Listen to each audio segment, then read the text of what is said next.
ദൈവ തിരുനാമം മഹത്വപ്പെടുമാറാകട്ടെ. വചനം ശ്രവിക്കുന്ന ഏവർക്കും സ്നേഹ വന്ദനങ്ങൾ. പുറപ്പാട് പുസ്തകം 23-ാം അധ്യായം 20-ാമത്തെ വാക്യം നമുക്ക് അല്പസമയം ചിന്തിക്കാം. ഇതാ വഴിയിൽ നിന്നെ കാക്കേണ്ടതിനും ഞാൻ നിയമിച്ചിരിക്കുന്ന സ്ഥലത്തേക്ക് നിന്നെ കൊണ്ടുപോകേണ്ടതിനും ഞാൻ ഒരു ദൂതനെ നിന്റെ മുൻപിൽ അയക്കുന്നു. ദൈവജനത്തോടുള്ള ദൈവത്തിന്റെ പ്രത്യേകമായ കരുതലാണ് പുറപ്പാട് പുസ്തകം 23-ാം അധ്യായത്തിന്റെ 20 മുതൽ 31 വരെയുള്ള വാക്യങ്ങൾ കാണുവാൻ കഴിയുന്നത്. ദൈവിക കരുതൽ അനുഭവിക്കണമെങ്കിൽ ജനം ചെയ്യേണ്ടത് എന്താണ്? What people will do. അതിന്റെ 21, 22, 24, 25 വാക്യങ്ങളിൽ ജനം ചെയ്യേണ്ട കാര്യങ്ങൾ വിശദീകരിച്ചിരിക്കുകയാണ്. നിനക്ക് മുൻപായി യാത്ര ചെയ്ത ദൂതന്റെ വാക്ക് ശ്രദ്ധയോടെ കേൾക്കണം, അതനുസരിക്കണം, മത്സരിക്കരുത്. നിന്നെ എത്തിക്കുന്ന ദേശത്തിന്റെ നന്മ അനുഭവിക്കുമ്പോൾ നന്മകൾ നൽകിയ ദാതാവിനെ നീ മറക്കരുത്.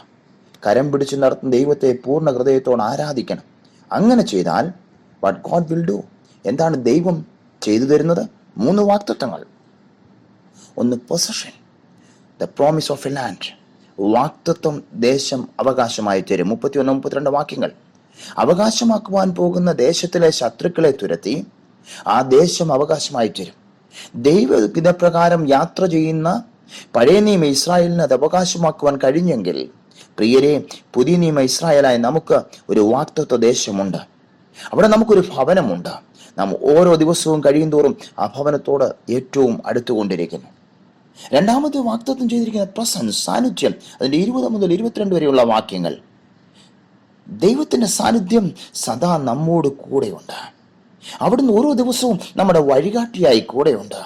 ഇസ്രായേൽ ജനത്തെ പകൽ മേഘസ്തംഭമായി രാത്രി അഗ്നിത്തൂണായി വഴി നടത്തിയവനായിരിക്കുന്ന ദൈവം ചില സമയങ്ങളിൽ ദൂതനെ അയച്ച് അവർക്ക് മുൻപിലും പിൻപിലും കാവൽ കൊടുത്തവനായിരിക്കും ദൈവം. നമ്മെയും ഇന്നയോളം വഴി നടത്തി. 25-ാമത്തെ വാക്യത്തിൽ പറയുന്ന പോലെ അവൻ നിന്റെ അപ്പത്തെയും വെള്ളത്തെയും അനുഗ്രഹിക്കും. ഞാൻ രോഗങ്ങളെ നിന്റെ നടുവിൽ നിന്ന് അകറ്റിക്കളയും. അനുകൂലമായ ഒരു സാഹചര്യം നിനക്ക് ഒരുക്കി തരും. ധാരാളം നന്മകൾ നമുക്ക് നൽകിയില്ലേ? പ്രതികൂലത്തിന്റെയും മഹാമാരിയുടെ നടുവിലും സമൃദ്ധിയായി അനുഗ്രഹിച്ച്, രോഗം വന്നിട്ടും വിടുതൽ നൽകി ആയുസ്സോടെ ഇന്നും ജീവിക്കുവാൻ ദൈവകൃപ നൽകി ദൈവം നമ്മെ പരിപാലിക്കുമ്പോൾ ആ ദൈവത്തെ നമ്മൾ നന്ദിയോട് സ്തുതിക്കണം. കർത്താവ് നമ്മോട് പറഞ്ഞിട്ടുണ്ട്, ഞാനോ ലോക അവസാനത്തോളം എല്ലാ നാളും നിങ്ങളോട് കൂടെ ഉണ്ടെന്ന്. നമ്മോട് കൂടെ ഉണ്ടെന്ന് അരുളുവൻ, അവിടെ നമ്മോട് കൂടെ ഉള്ളവനാ. ആ ദൈവകരങ്ങൾ നമ്മെ സമർപ്പിക്കാം. 3-ാമത്തെ വാഗ്ദത്തം പ്രൊവിഷന്, കരുതൽ. 30-ാമത്തെ വാക്യം ദൈവീക കരുതലിന് പ്രകാരമായിരുന്നു. അവിടെ പറയുന്നു, വേർഡ് കുറേശ്ശെ കുറേശ്ശെ, little by little, day by day, ഓരോ ദിവസവും അന്നന്ന് വേണ്ടുന്ന നന്മകൾ പ്രാപിച്ച് മുന്നേറുവാൻ ദൈവം തന്റെ ജനത്തെ സഹായിച്ചു. അതേ പ്രിയരെ, നാം ഓരോ ദിവസവും ദിനം പ്രതി വേണ്ടുന്ന നന്മകൾ അവിടുന്ന് പ്രാപിച്ച് മുന്നേറുവാൻ ദൈവം ഇന്നയോളം നമ്മെ സഹായിച്ചു. തുടർന്നും അവിടുത്തെ സാന്നിധ്യവും കരുതലും അനുഭവിച്ച് നമുക്കായി ഒരുക്കുന്ന സ്വർഗീയ ഭവനത്തിൽ എത്തിച്ചേരുവാൻ ദൈവം നമ്മെ ഏവരെയും അതിനെ സഹായിക്കട്ടെ, ഒരുക്കട്ടെ എന്ന് നമുക്ക് പ്രാർത്ഥിക്കാം. ദൈവവരങ്ങൾ നമ്മെ സമർപ്പിക്കാം, പ്രാർത്ഥിക്കാം.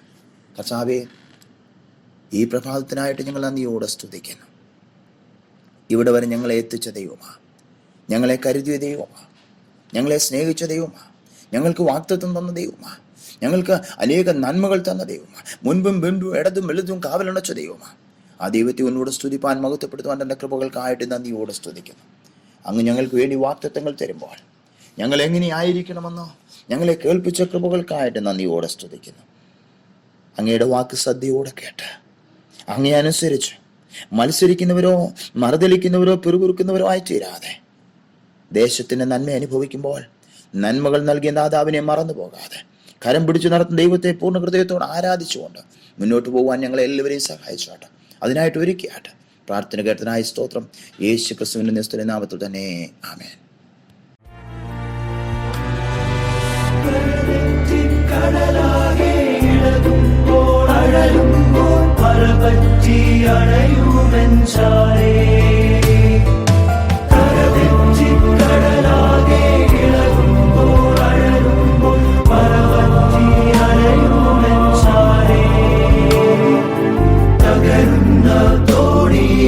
ആഴിയിൽ താഴാതെ